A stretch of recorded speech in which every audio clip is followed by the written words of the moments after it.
Il y a quand même un point à soulever. Assange a fait un travail de journaliste. Il a fait des révélations sur les crimes de guerre des États-Unis, des gens très haut placés. Ça n'intéressait pas les médias. Ça les a eu intéressés. Ça les a très intéressés d'ailleurs au début, quand Wikileaks est arrivé sur le marché, quand Wikileaks s'est fait vraiment connaître en 2010, quand Wikileaks a explosé sur la scène internationale. On parlait que de ça à l'époque, hein. Wikileaks, Julian Assange a fait la couverture de Time Magazine, hein, faut pas l'oublier. L'homme de l'année pour le journal Le Monde.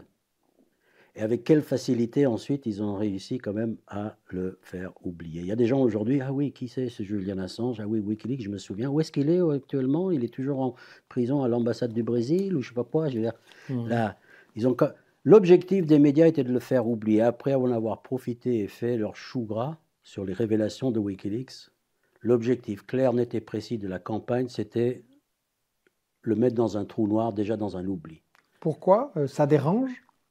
Le modèle de Wikileaks, sans rentrer dans le détail, qui consistait à recevoir de la part des lanceurs d'alerte des documents dénonçant des crimes, de deuxièmement vérifier que ces documents étaient authentiques avec une équipe de journalistes, donc un vrai travail de journalisme, et de s'engager moralement à les publier, quelles que soient les personnes mises en cause, faisait que, deux points, ouvrez les guillemets, et si vous n'avez qu'une phrase à retenir, s'il vous plaît, retenez celle-là, Wikileaks constituait une menace existentielle pour tous les pouvoirs corrompus.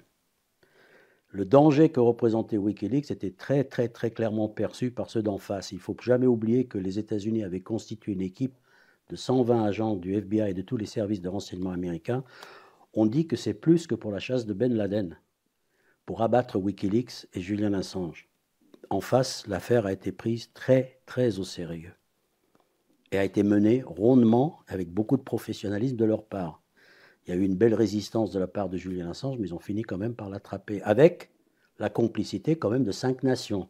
Le rapporteur Niels Melzer, il dit que c'est la première fois qu'il voit 5 pays s'acharner sur un seul homme. Les 5 pays étant la Suède, qui commence, l'Angleterre qui continue, les États-Unis toujours en embuscade, il y a l'Australie qui, parce que Julian Assange est australien, mais l'Australie ne fait pas grand-chose pour sauver son citoyen, et puis il y a évidemment l'Équateur, qui, après lui avoir accordé l'asile, change de président, change de politique et finit un jour par autoriser la police de rentrer dans l'ambassade et Et littéralement de les kidnapper.